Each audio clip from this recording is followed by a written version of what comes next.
All right, I've done this like 5 times. So I just need to get it done with. I need it off my chest. This Epstein shit is unbelievable. Not unbelievable, actually. Sadly. And I just feel that the world's got to change. And women just need to stand up and rise above all this bullshit and set things straight. That being said, the atrocities and the bullshit that's happening to these young women and these girls is just, there's no words. And being a product of that as a child and being abducted and raped when I was 9, it hit hard.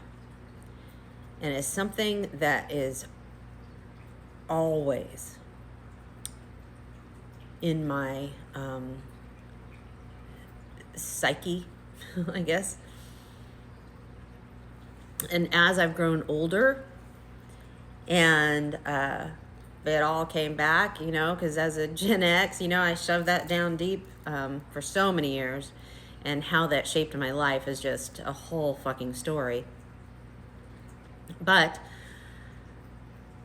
right now, I want girls and women to know that you can rise above, and it doesn't have to define you. Find your inner strength. You are loved. Love yourself. There are people out there for you. You were loved. And this is not going to be the end of us. We're going to rise above this bullshit. So, I'm going to tell you my little story. All right. It's 1979. I'm 9 years old. I live in California, Glendale to be precise. And I'm 9, so I'm going to elementary school. I walk to school.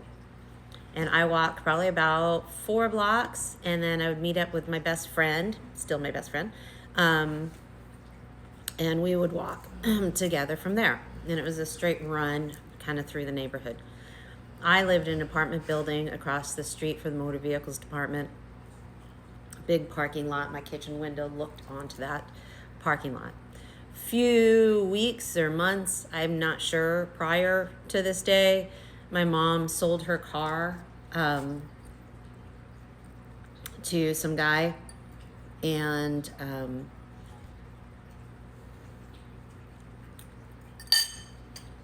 anyway, so it's around my birthday because I'm wearing my birthday outfit. 1979, I'm 9. Cutest outfit. I have a blue pleated skirt, navy blue, with the white knee-high socks, my black Mary Jane shoes. I had a white short sleeve button-up blouse with a little eyelet collar, and a blue, navy blue sweater vest. And my hair in pigtails with white bows. So the day was a regular day as far as I recall. Can't remember many facts about any other part of the day other than that outfit. It was still a little chilly. We're in September in California. You know, it's morning time, so Mom made me wear a windbreaker, and I had taken it off during the day, and I had it tied around my belt, my waist, walking home. So walking home, I walk home and meet with my bestie, and she goes down her way to her house, and I continue walking straight ahead. As I was walking, Mom's old car pulls up, and that guy's in there, and he asked me where the high school is. And I guess he said he had his kids to pick up there.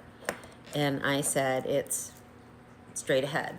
My sister went to that school, and it's the whole family went to that school, so I kind of knew where it was, but I knew it was just straight ahead on the street that we were on. And he said, would I get in and show him, so he's not late to pick up his kids? And I said, it's straight ahead. You can go straight ahead. And that's pretty much all I said. I was 9. I really didn't have a big dialogue with him, and that was it. And he goes, all right. I go, okay. I turn around, start walking again. And we are right across the street from my house. So there's a wall, it was probably about that high for me, where the parking lot was, and all the motor vehicles people are in there. And then you have the sidewalk and the street. And he's here, I'm on the sidewalk. Just me, no other people were walking on the sidewalk. The office was down at the bottom of the street. So up here was just the top parking lot. And then my apartment building across the street. So the next thing I know, somebody grabs me from behind and kind of picks me up.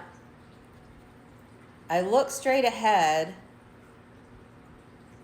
I think I yelled. I don't know what I yelled, but my eyes locked with this older gentleman that was like getting into his car.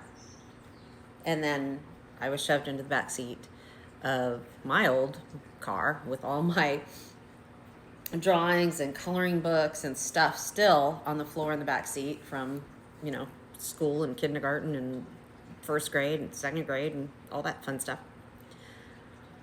So here we are, terrified in the back seat of this car, not knowing what's happening. He shoved me in the back seat and said, "Don't make a sound or I'll kill your mother." And he got in, he climbed over me and got into the driver's seat. And I'm shoved in the back seat between the two, front bucket seats. Mustang. The whole inside looks like Mom's Mustang. And it was a green fastback. So you just had the two front seats and he shoved me in the back. And then he drove off. I kind of blanked out on what was being said or anything. We ended up in an alley just below. So the motor vehicles was on a corner of Glen Oaks and Rosedale was the street I lived on. And Glen Oaks is a busy street in Glendale. So he was just south of that. Behind a liquor store, there's an alley. And he pulled into that alley. And pulled into that alley. Told me to take off my panties, shut my eyes, and don't make a sound. He's gonna do something to me only 5 times. And he was doing something in the front seat. I don't know what he was doing. And I kept looking at the coloring books and stuff on the floor. Thinking I didn't want him to kill my mom. Closed my eyes. I was crying silently. So there was just tears, but it was just shaking and crying. And he pulled my legs open and pulled me forward. And so I slid down. And I remember the rug hurting my butt, He entered me. He said he'd only do it 5 times. He did it 8. And when he pulled out of me, there was a white dot of liquid that landed on the black carpet. There was kind of a hump in between the 2 seats of a Mustang, if you know. And there was a white dot of liquid that dropped on that as he pulled back and went into the driver's seat. Yelled at me to get out. I know where you live. I'll kill your mother if I hear anything or if you tell her anything that happened. And I was sitting in the back, crying and shaking, and he just kept screaming at me to get out, get out, get out. So I climbed, you push the seat forward and climbed out the passenger side, and my underwear were at my ankles, and he left me there, and I walked home.